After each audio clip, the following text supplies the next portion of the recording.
Hello dear learners, PG is here and welcomes you in PG point. तो आज के इस सेशन में हम बात करने जा रहे हैं IQAC। सबसे पहली बात तो आप हमारे साथ में 3 बार as per our strategy full form बोलेंगे कि IQAC का फुल फॉर्म होता है internal quality assurance cell. IQAC का फुल फॉर्म होता है internal quality assurance cell. IQAC का फुल फॉर्म होता है internal quality assurance cell. I का मतलब होता है इंटरनल, क्यू का मतलब होता है क्वालिटी, ए का मतलब होता है एश्योरेंस और सी का मतलब होता है सेल। ठीक, हिंदी में इसको कहते हैं आंतरिक गुणवत्ता आश्वासन प्रकोष्ठ। ठीक है, आज का जो चैप्टर है वो आपका IQAC पर डिपेंडेंट है। इससे पहले हम आपको बता देना चाहेंगे कि अगर आपको कोई समस्या है, कोई दिक्कत है, तो भी आप हमें PG Point Official, ये हमारी इंस्टाग्राम ID है, यहाँ आप हमें बातचीत कर सकते हैं। कोई भी दिक्कत है, समस्या है, वो पूछ सकते हैं। बस ये नहीं पूछिएगा कि मैम पेपर कब होगा, डेट कब आएगी। ये सब कॉमन क्वेश्चंस के हम ऑलरेडी वीडियो बना देते हैं। If you have any special question, if you have any special demand, so you can message me there. उसके अलावा हमारा जो टेलीग्राम चैनल है वो PG Point के नाम से है। हमारा जो एप्लीकेशन है वो तो शायद आप सभी के फ़ोन में होना ही चाहिए, PG Point के नाम से जो है ना, वो ज़रूर आप इंस्टॉल कर लीजिएगा ऐप अपना। तो उसमें आपको आपके पेपर 1, 2, 3 के कोर्सेज़ के साथ में MCQs, केवल MCQs लेना चाहेंगे तो केवल MCQs भी अवेलेबल है अगर आपने अभी तक विज़िट नहीं किया है। और वहाँ पर आपको फ्री PDFs भी कुछ गिवन है, आप जा करके एक बार विज़िट करिए। 3-3, 400 MCQs की PDF भी गिवन है, तो वो भी आप देख सकते हैं। ठीक है, अब देखिए IQAC जो है वो आपका क्या है, क्या चीज़ें हैं उससे रिलेटेड, आइए समझते हैं। तो विश्वविद्यालय अनुदान आयोग जो है, जो आपका UGC है, जिसको आप क्या कहते हैं, UGC। UGC का फुल फॉर्म विश्वविद्यालय अनुदान आयोग। इसने उच्च शैक्षिक संस्थानों के मानकों को मॉनिटर करने के लिए सितंबर 1994 में एक अधिनियम की धारा 12 गा के अधीन एक स्वायत्त निकाय के रूप में राष्ट्रीय मूल्यांकन एवं प्रत्यायन परिषद NAAC की स्थापना की है। सतत सुधार के उद्देश्य से उच्च शैक्षिक संस्थाओं में राष्ट्रीय मूल्यांकन एवं प्रत्यायन परिषद NSC गुणवत्ता संबंधी बोध की भावना उत्पन्न कर रहा है, लेकिन मानकों में स्थायी सुधार 5 वर्ष में केवल एक बार बाहर से ही प्रत्यायन करके नहीं लाया जा सकता है। अतः उनके द्वारा दी जाने वाली शिक्षा संस्कृति की गुणवत्ता को आश्वासन, संरक्षण और संवर्धन के लिए आंतरिक तंत्र की आवश्यकता हो गई है। कहने का आशय ये है कि जो काम अभी तक आपने देखा, NCERT है, आपकी NAAC है ना, इन सब के थे, तो उसी के तहत ये बात कही गई कि जो आपका NAAC बना था, है ना, उसमें एक सिस्टम क्या था भैया, कि वो क्या करेगी, क्वालिटी ऑफ एजुकेशन जो हायर लेवल की होगी, जो यूनिवर्सिटी लेवल की होगी, जो आपकी कॉलेज स्तर की होगी, उनकी जांच करेगी। लेकिन 5 साल में एक बार ये जांच हो, तो ये चीज़ें क्या है, सही नहीं है। ऐसे तो विकास क्या है, अवरुद्ध ही रहेगा, मान लो 5 साल तक। तो इसके ही विषय में इन्होंने क्या कहा, इन्होंने ज़रूरत महसूस की कि एक आंतरिक निकाय, एक आंतरिक तंत्र, इंटरनल सिस्टम भी इससे रिलेटेड होना चाहिए। ये क्या है, ज़रूरी है। तो इस संदर्भ में विभिन्न उच्च संस्थानों के द्वारा सर्वप्रथम पश्च प्रत्यायन गुणवत्ता संरक्षण संबंधी क्रियाकलापों के रूप में आंतरिक गुणवत्ता आश्वासन प्रकोष्ठ यानी कि IQAC की स्थापना की गई। किसके लिए, तो आंतरिक गुणवत्ता आश्वासन के लिए।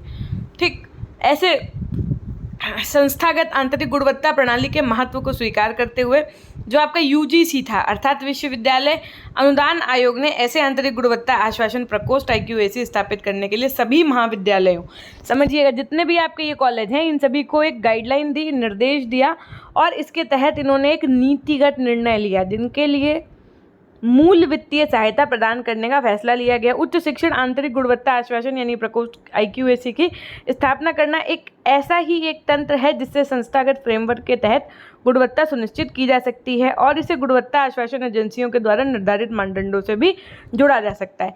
IQAC का काम उच्च शैक्षिक संस्थानों के गुणवत्ता, IQAC का क्या काम है मेन, तो इनका मेन काम है जो आपकी उच्च शैक्षिक संस्थान है यानी कि हायर एजुकेशनल जो इंस्टीट्यूट है, इनकी क्वालिटी और इन आंतरिकरण को बढ़ाने की तरफ पहला कदम। मतलब जो चीज़ें आंतरिक रूप से ख़राब हैं, चाहे वो वहाँ के एजुकेशन सिस्टम से रिलेटेड हो, चाहे वो वहाँ की फिजिकल एजुकेशन, मतलब बहुत सी ऐसी चीज़, भाई एक कॉलेज में कल पढ़ाई तो होती नहीं, और भी बहुत सारे डिपार्टमेंट्स होते हैं। तो इन सब की जांच करने के लिए, इन सब की गुणवत्ता को बनाए रखने के लिए, बढ़ाने के लिए हमने किसका क्या किया, तो IQAC का साथ निभाया, मतलब IQAC की स्थापना की। अब आंतरिक गुणवत्ता आश्वासन जो प्रकोष्ठ की संरचना है, ये स्ट्रक्चर ऑफ IQAC क्या है, तो ये देखिए। तो सर्वप्रथम IQAC को प्रधानाचार्य की अध्यक्षता में गठित किया जाएगा। क्या कहा गया, सबसे पहले IQAC को प्रधानाचार्य की अध्यक्षता में गठित किया जाएगा, ये बात कही गई। पूछा जा सकता है क्वेश्चन कि IQAC को किसकी अध्यक्षता में गठित किया जाएगा, तो आप क्या बताएंगे, प्रधानाचार्य की। उन्हें एक समन्वयक द्वारा सहयोग दिया जाएगा जो वरिष्ठ संकाय सदस्य होगा, और इस पद को संबंधित संकाय सदस्य अतिरिक्त प्रभार के रूप में संभालेगा, या इसके लिए एक पूर्णकालिक निदेशक समन्वयक का एक नया पद सृजित किया जा सकता है, और चुना गया तथा नियुक्त किया गया व्यक्ति अथवा वरिष्ठ संकाय सदस्य को पुनः परिनियोजित किया जा सकता है। ये संस्था की एक सुविधाजनक और सहभागिता स्वैच्छिक प्रणाली या यूनिट है। कौन सी भैया, IQAC। अब अनुवर्ती कार्रवाई क्या है, फॉलोअप एक्शंस क्या थे इनके द्वारा लिए गए, जो तो इन्होंने महाविद्यालय संबद्ध जो आपके विश्वविद्यालय अर्थात जो यूनिवर्सिटी से एफिलेटेड कॉलेज होते हैं, जैसे आप लोग भी बहुत सारे बच्चे ऐसे होंगे जो एफिलेटेड कॉलेज से ही अपने उन्होंने स्नातक भी किया होगा, इवन BEd तो कर ही रहे हैं आप लोग। राज्य स्तरीय गुणवत्ता आश्वासन निकाय NAAC अन्य प्रत्यायन निकायों को अपने AQAR नियमित रूप से प्रस्तुत करेंगे, ऐसा इन्होंने कहा। AQAR को महाविद्यालय के सांविधिक निकायों द्वारा अनुमोदित भी किया जाएगा ताकि गुणवत्ता बढ़ाने संबंधी आवश्यक उपायों के संबंध में अनुवर्ती भी कार्रवाई की जा सके। तो इस तरीके से इन्होंने ये बातें कही। अब आंतरिक गुणवत्ता आश्वासन प्रकोष्ठ के सदस्य आपके कौन कौन हैं, तो जो IQAC की का संगठन है वो किस प्रकार होता है, तो प्रधानाचार्य जो होता है यहाँ पर वो अध्यक्ष होता है, 5 वरिष्ठ अध्यापक और 1 वरिष्ठ प्रशासनिक अधिकारी ये सदस्य होते हैं। कौन भैया, 5 वरिष्ठ अध्यापक और 1 वरिष्ठ प्रशासनिक अधिकारी जो होते हैं वो इसके सदस्य होते हैं। गुणवत्ता प्रबंधन औद्योगिक स्थानीय समुदाय के 2 विशेषज्ञ सदस्य होते हैं। निदेशक समन्वय ये सब आपके क्या होते हैं, सदस्य सचिव होते हैं। ठीक, IQAC की जो बैठकें हैं इनमें 1 तिमाही में कम से कम 1 बार होनी चाहिए, और बैठक का कोरम जो है वो सदस्यों की कुल संख्या का 2/3 भाग होगा।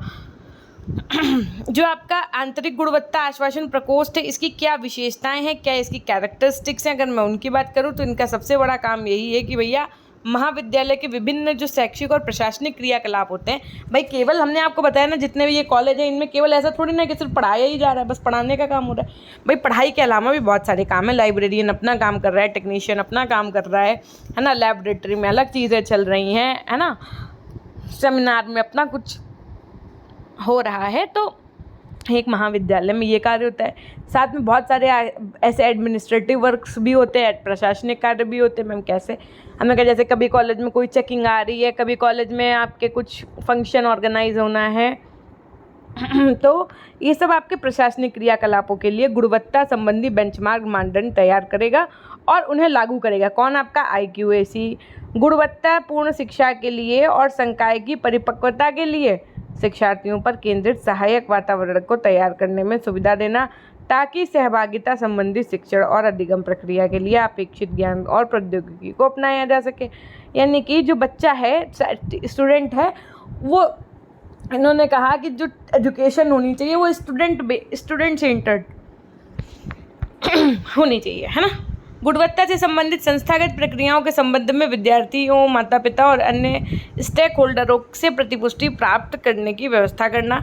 उच्च शिक्षा के विभिन्न गुणवत्ता संबंधी मापदंडों के संबंध में सूचना का प्रसार करना। गुणवत्ता से संबंधित उद्देश्यों और गुणवत्ता परिमंडल को बढ़ावा देने संबंधी आंतरिक और बाह्य संस्थागत कार्यशालाओं और संगोष्ठियों का आयोजन करना। ये सब इनके क्या थे, विशेषताएं थी।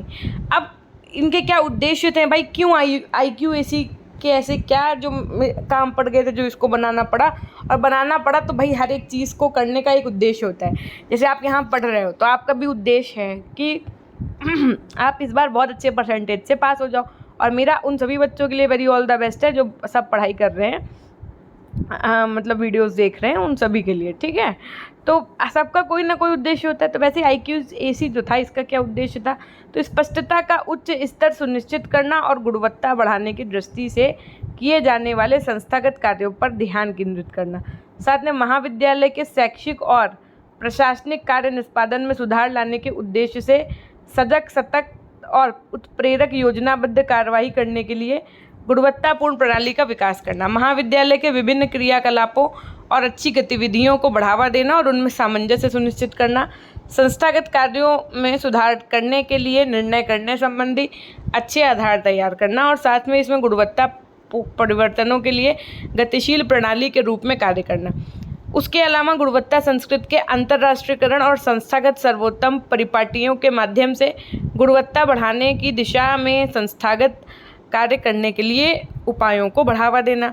गुणवत्ता संबंधी संस्कृति का अंतर्राष्ट्रीयकरण सुनिश्चित करना। दस्तावेज यानी कि जितने भी ये डॉक्यूमेंट्स होते हैं इन सबको तैयार करना और आंतरिक पत्राचार के लिए एक सुसंगठित प्रविधि को भी तैयार करना, ठीक है। अब IQAC जो है आपका आंतरिक गुणवत्ता आश्वासन प्रकोष्ठ जो है, इसके क्या कार्य हैं, तो देखो सबसे पहली बात तो संस्था के विभिन्न शैक्षणिक और प्रशासनिक गतिविधियों के लिए गुणवत्तापूर्ण मानदंडों का विकास करना और उनका अनुप्रयोग करना। मतलब हर एक चीज़ के लिए एक मानक सेट कर देना कि जैसे मान लो किसी भी कॉलेज में अगर BEd के लिए उस कॉलेज को मान्यता देनी है तो वहाँ की जो मानक हैं वो पूर्ण है कि नहीं, ये सब चीज़ें समझना। संस्था में के गुणवत्ता में सुधार के लिए विभिन्न कार्यक्रम, गतिविधि और प्रलेखीकरण भी किया जाता है। गुणवत्तापूर्ण शिक्षा और संकाय परिपक्वता के अनुकूलन सीखने का माहौल निर्माण करने की सुविधा मिलती है। साथ में अंतर संस्थागत कार्यशालाओं का आयोजन करना, विभिन्न शैक्षणिक और प्रशासनिक गतिविधियों की गुणवत्ता से संबंधित विषयों पर संगोष्ठी यानी कि जो सेमिनार्स होते हैं, संगोष्ठी का मतलब होता है जो आपकी मीटिंग्स होती हैं, इन सब की गुणवत्ता परिमंडलों को बढ़ावा मिलता है। उसके अलावा उच्चतर शिक्षा के विभिन्न गुणवत्ता मानकों पर क्या करना भैया, सूचना का प्रचार प्रसार तथा गुणवत्ता से संबंधित संस्थागत प्रक्रियाओं पर छात्रों, अभिभावकों और अन्य हिताधिकारों को प्रतिक्रिया की व्यवस्था की जाती है। साथ में जो आपका NAAC है, इसको प्रस्तुत की जाने वाले वार्षिक गुणवत्ता आश्वासन रिपोर्ट IQAC को NAAC के दिशा निर्देश और मापदंडों के अनुसार तैयार करना होता है। IQAC का मेन काम क्या है, जो ये रिपोर्ट तैयार करते हैं वो इनको ईयरली भेजनी होती है, किसको, NAAC को, इन्हीं के मापदंड के अनुसार। उसके बाद में इसकी गुणवत्ता संस्थागत गुणवत्ता बनाए रखने के लिए बढ़ाने के उद्देश्य से MIS के माध्यम के द्वारा संस्थागत डेटाबेस का रखरखाव और विकास संस्था में गुणवत्ता संस्कृति का विकास किया जाता है। अब IQAC जो है इसके लाभ क्या हैं, तो ये देखो गुणवत्ता में वृद्धि के लिए सबसे पहली बात तो क्वालिटी में इंक्रीमेंट के लिए जो संस्थागत कामकाज है इनमें स्पष्टता का स्तर बढ़ाना और ध्यान केंद्रित का सुनिश्चयन किया जाता है। आंतरिक संचार और प्रलेखन की एक संगठित पद्धति का निर्माण होता है। संस्थागत कामकाज सुधार निर्णयन के लिए एक ठोस आधार को प्रस्तुत किया जाता है। गुणवत्ता संस्कृति की आंतरिकीकरण सुनिश्चित होती है। साथ में जो आपके उच्च शिक्षा संस्थान होते हैं इनमें गुणवत्ता परिवर्तन के लिए एक गतिशील प्रणाली के रूप में कार्य किया जाता है और संस्था की विभिन्न गतिविधियों के बीच समन्वय और वृद्धि सुनिश्चित करना और सभी अक्षय प्रथाओं को संस्थागत बनाया जाता है। ठीक, देखो हमने आपसे कहा था ना कि 2-3 चैप्टर ऐसे हैं जो बिल्कुल इंपॉर्टेंट नहीं है, बताइए तो पढ़ा देंगे, तो बस इसलिए हम इनको ये जो एक ये IQAC बस इसका फुल फॉर्म इंपॉर्टेंट है और ये किसको रिपोर्ट सौंपता है, तो उसको NAAC को सौंपता है, कितने महीने में बनाता है, बस यही 2-3 चीज़ें क्या है इंपॉर्टेंट हैं बस इसमें, और कुछ नहीं। ठीक, इसी तरीके से जो आपका नेक्स्ट चैप्टर है ना न्यूपा, ये इसमें भी बहुत ज़्यादा कुछ आप सोचोगे बहुत कुछ इंपॉर्टेंट मिल जाएगा, तो नहीं, कुछ ही पॉइंट्स हैं जो महत्वपूर्ण हैं तो वो हम समझा देंगे आपको बहुत जल्दी, है ना, लेकिन ये अब इम्पॉर्टेंट आएंगे आपके। फिर जो चैप्टर दोनों है ना आपके कौन कौन से, एक SCERT और दूसरा आपका डाइट, ये दोनों इंपॉर्टेंट होंगे। ठीक है, अगर मान लो ये चीज़ें थोड़ा कम समझ में भी आ रही हैं तो कोई दिक्कत नहीं है भाई, सिलेबस पूरा करना है मतलब हर एक चीज़ को कवर अप करना। ऐसा नहीं है कि हम आपसे वादा कर दें कि नहीं हम पढ़ाएंगे और उसके बाद में उल्लू बना दें, मेरे अंदर ये सब चीज़ें नहीं हैं। और शायद ही आपको कोई पूरा कवर अप करवा रहा हो थ्योरेटिकली के साथ, चीज़ों को कवर करवाना थ्योरी के साथ, ये अपने आप में एक बहुत बिग टास्क है। शायद कुछ चीज़ें आपको अभी नहीं समझ में आएंगी, है ना, जब आप इस स्तर पर आ जाएंगे, जब आप खुद एक टीचर होंगे, और बहुत नो डाउट कि आप बहुत बड़े टीचर बने, एकदम टीचर क्या एकदम प्रोफेसर बने आगे चल के अपना।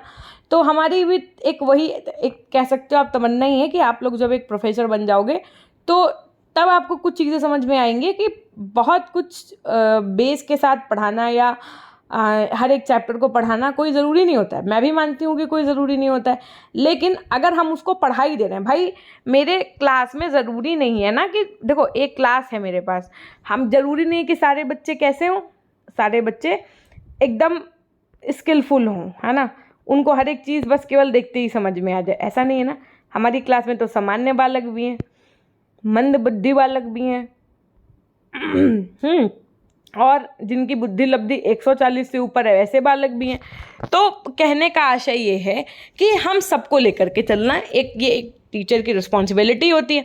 हम देखते हैं कि थ्योरेटिकली क्लासेस बहुत बच्चे कम देख रहे हैं, लेकिन जो देख रहे हैं ये सिर्फ और सिर्फ उनके लिए है कि कोई अगर जैसे आप लोग में से जो लोग रेगुलर आते होंगे, जो लोग रेगुलर क्लास देखते होंगे, उनके लिए ये बहुत यूज़फुल होंगी और उनको एहसास भी हो रहा होगा कि हाँ ये हमारे, और नो डाउट कि ये आपके फ्यूचर में भी काम आएंगी। आपको एक समय के बाद में एहसास होगा कि काश बीएड अच्छे से पढ़ लिया होता। तो जो लोग पढ़ रहे हैं वो बहुत अच्छी बात है, भैया पढ़ते रहिए, क्योंकि यहीं से आप नंबर प्राप्त कर पाएंगे। अंतिम सेमेस्टर है, इसलिए हम आपको ये भी रिकमेंड करेंगे कि 10, 20, 50 का मोह नहीं देखो, इतने में आजकल पता नहीं लोग क्या क्या करते रहते हैं।